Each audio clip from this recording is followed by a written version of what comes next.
Between 1860 and 1861, 11 Southern states withdrew from the United States and formed the Confederate States of America.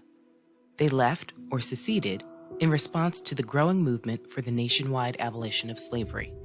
Mississippi said, "Our position is thoroughly identified with the institution of slavery." South Carolina cited hostility on the part of the non-slaveholding states to the institution of slavery.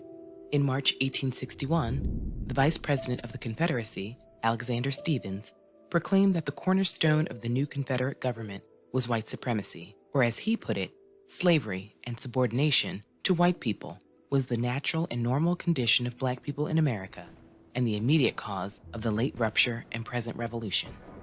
3 weeks after the now infamous Cornerstone speech, the American Civil War began.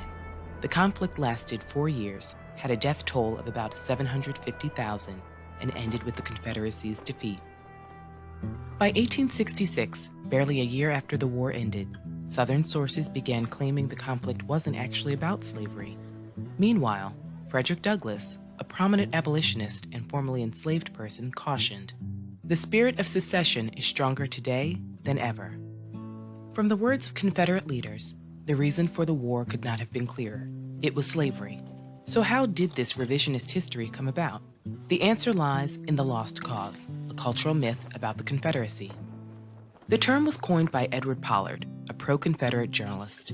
In 1866, he published The Lost Cause, a new Southern history of the War of the Confederates. Pollard pointed out that the U.S. Constitution gave states the right to govern themselves independently in all areas except those explicitly designated to the national government. According to him, the Confederacy wasn't defending slavery. It was defending each state's right to choose whether or not to allow slavery.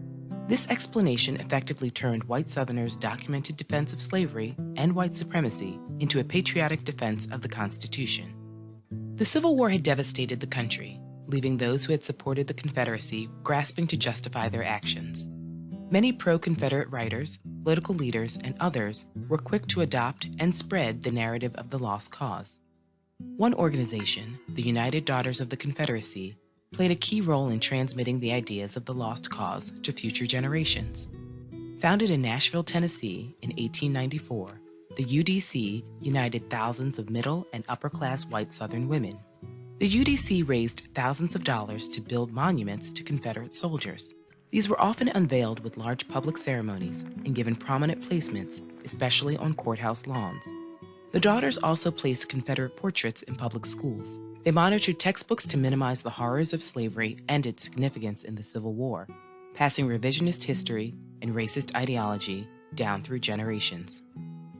By 1918, the UDC claimed over 100,000 members. As their numbers grew, they increased their influence outside the South. Presidents William Howard Taft and Woodrow Wilson both met with UDC members and enabled them to memorialize the Confederacy in Arlington National Cemetery. The UDC still exists and defends Confederate symbols as part of a noble heritage of sacrifice by their ancestors. Despite the wealth of primary sources showing that slavery was the root cause of the Civil War, the myth about states' rights persists today. In the aftermath of the war, Frederick Douglass and his abolitionist contemporaries feared this erasure of slavery from the history of the Civil War could contribute to the government's failure to protect the rights of Black Americans, a fear that has repeatedly been proven valid.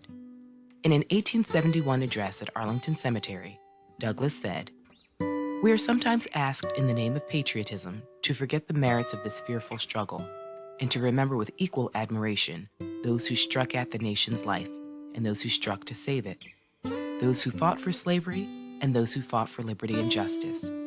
If this war is to be forgotten, I ask in the name of all things sacred, what shall men remember?"